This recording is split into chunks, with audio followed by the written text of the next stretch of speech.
tomorrow is the big day of the Wardance. Shouldn't you two be focusing on honing your skills instead of teaching swordplay here?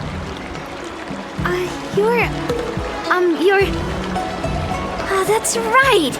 You're the pink-haired box from the Yaoqing! This is Mr. Jiaoqiu, the healer working for the general of the Xianzhou Yaoqing. Ah, got it. So, you're the participant attending the war dance on behalf of the Yaoqing. And you were trying to sneak a peek at our training? Sorry for the misunderstanding. I don't know anything about martial arts. I'm just here on the general's orders to take care of some official business. I didn't mean to interrupt your training. I'll be on my way. If you know nothing about martial arts, why were you smirking earlier? Well, my curiosity got the better of me, I suppose. When I heard Miss March's pondering about what to learn, I couldn't help but wander over. From my professional experience, cleavers, slicers, chopping knives, and carving knives are all just tools. Kind of like frying, sautéing, boiling, and deep frying in cooking. They're just ways for people to show off their skills. How you use them really depends on the ingredients you're working with. It's like your sword teaching methods. If you align your ingredient, in other words, your apprentice's natural tendencies, with the right cooking method, by which I mean the teaching method that best suits her, she'll make double the progress in half the time.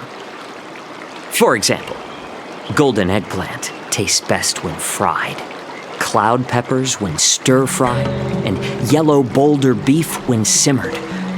It's all about discovering the nature of the ingredients. Apprentice.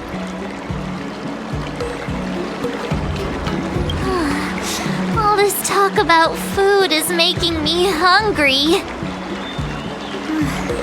Aren't you a healer? Why are you talking about food? Well, it's just a metaphor. The medicinal school I follow on the Xianzhou Yaoqing is called the Ranja School, that specializes in food therapy. So it's only natural that I know a thing or two about cooking. So, you're the general's cook? I'm a healer. But anyway, a cook who isn't interested in health doesn't make for a good advisor. Fine, call me a cook if you want. Seeing the way you're looking at me, it's obvious you think I'm just some feeble academic who likes to blabber on about martial arts. But, in reality, I know a thing or two about killing. After all, the art of healing inherently encompasses both life and death.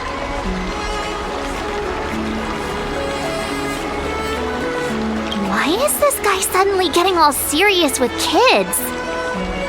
Do you recognize this bottle of medicine in my hand? No. This is called tumble dust, an extract from an exotic flower named Yabra. Is it poison?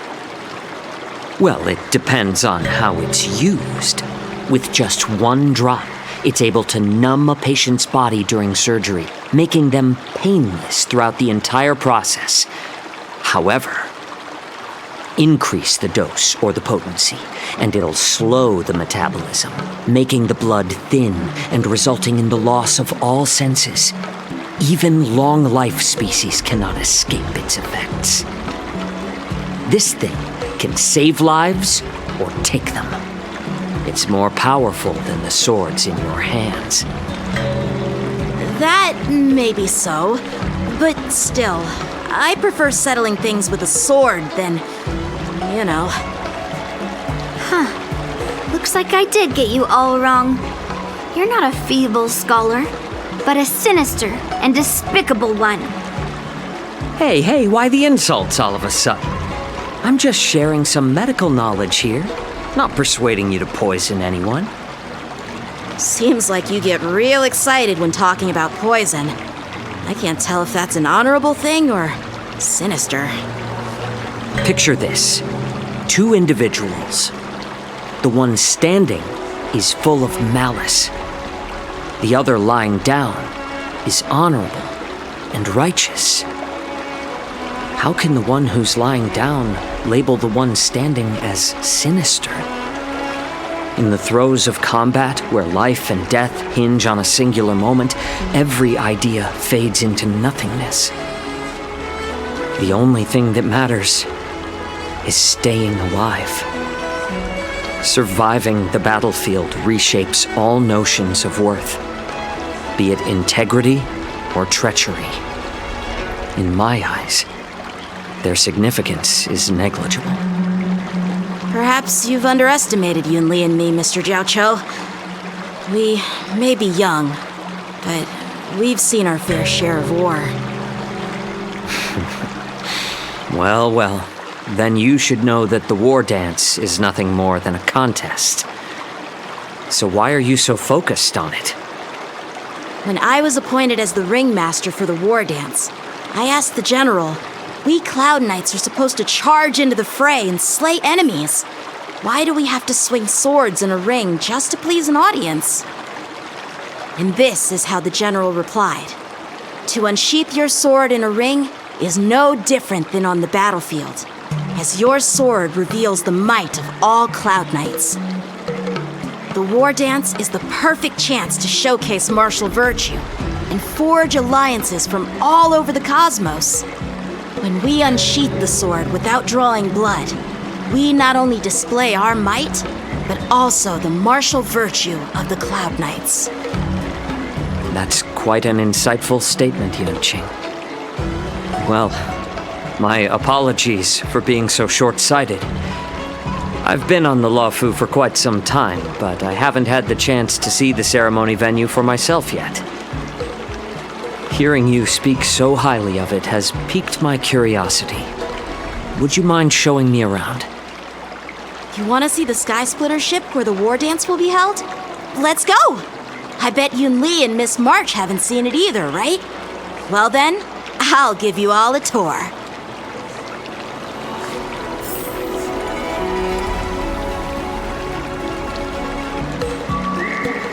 Let's go. I'll give you a tour of the Sky Splitter.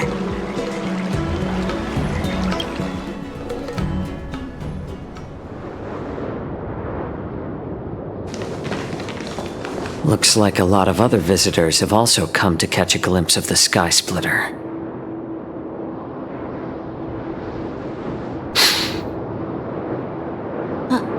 What's up, Mr. Jiaoqiu? No, it's nothing.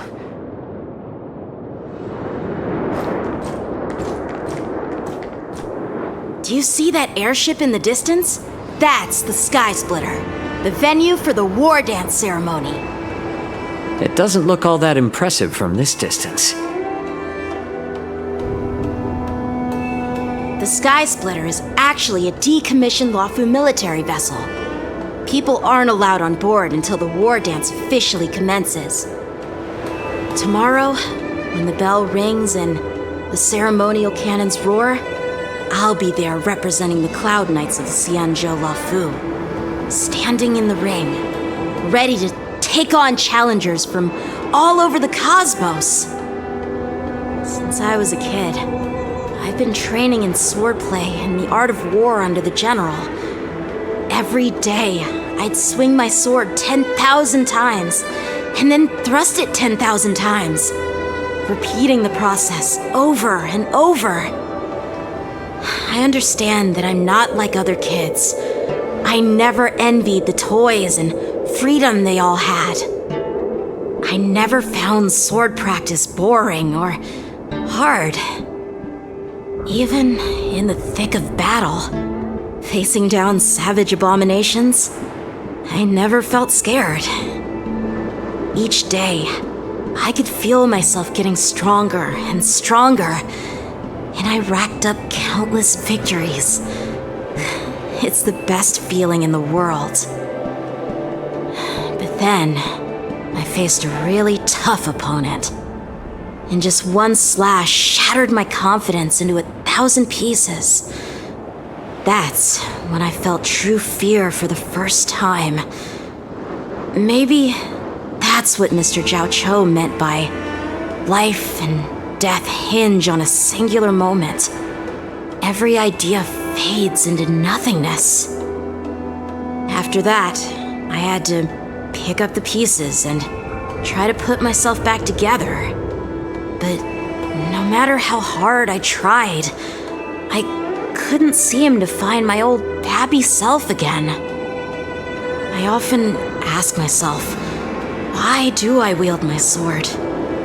If defeat is inevitable, why do I continue to fight? Is it to reclaim the joy of victory? To meet the general's expectations? Or to secure my honor among the Cloud Knights? While the general could teach me the art of swordplay, he couldn't teach me why I should keep on going. He said the reason must come from within myself. I've been struggling to find that reason. But after talking with you, Mr. Zhao Cho, I think I already have that reason in mind. As a member of the Cloud Knights and the General's apprentice, I've had a weight on my shoulders. And I know there's still more to shoulder. But when I wield my sword, it feels like I'm letting go of everything. I love the feeling of giving it my all, facing any obstacle in front of me, pressing forward. That's why I wield my sword.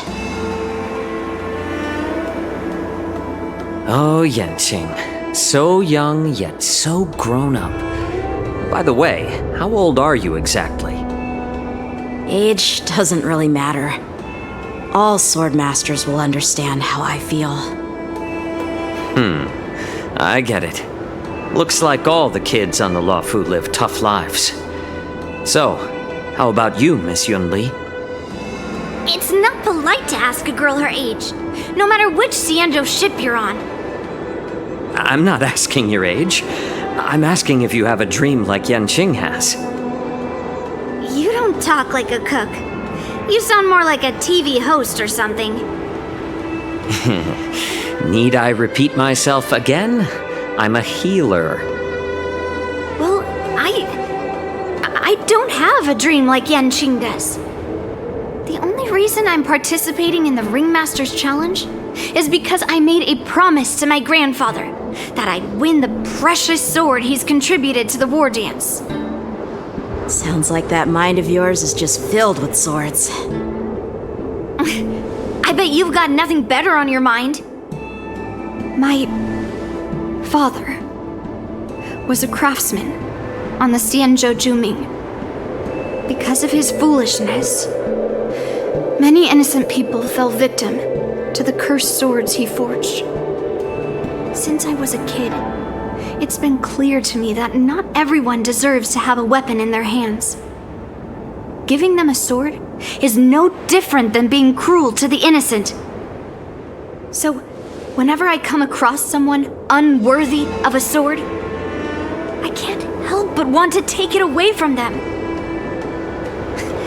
Given that Yanqing is the Wardance Ringmaster, I'm stepping up to challenge him.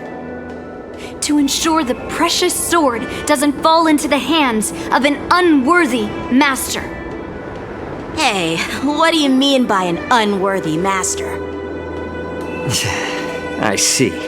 It's not easy for kids on the Zhuming either. Well, it's better to have a reason for wielding a sword than to be lost and confused.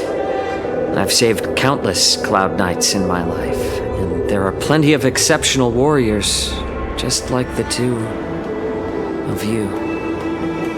What happened, Mr. Zhao Cho? Oh, nothing.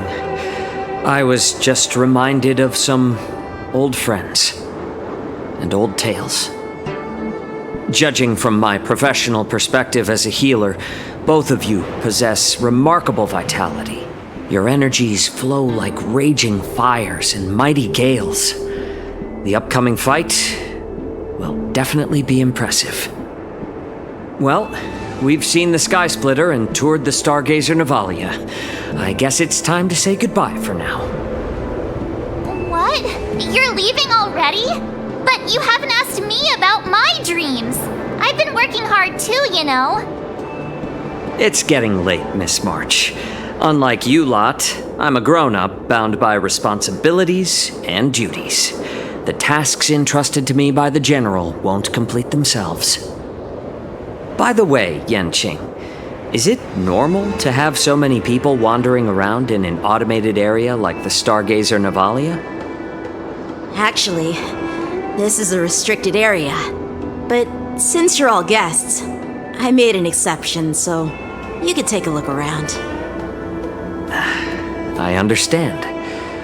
Well, I'll take my leave. I wish you both the best of luck in the ring tomorrow.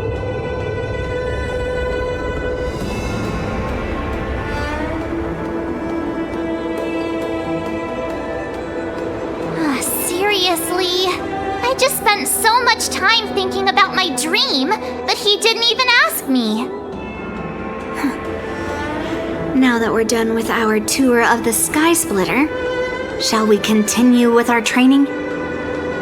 Why don't we take a day off? What? You want to secretly practice swordplay by yourself? Dream on. You know cramming before a fight never works out. For some reason, seeing the Sky Splitter has boosted my confidence.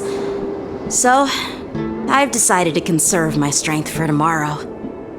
All right, I'll take you out of the Stargazer Navalia.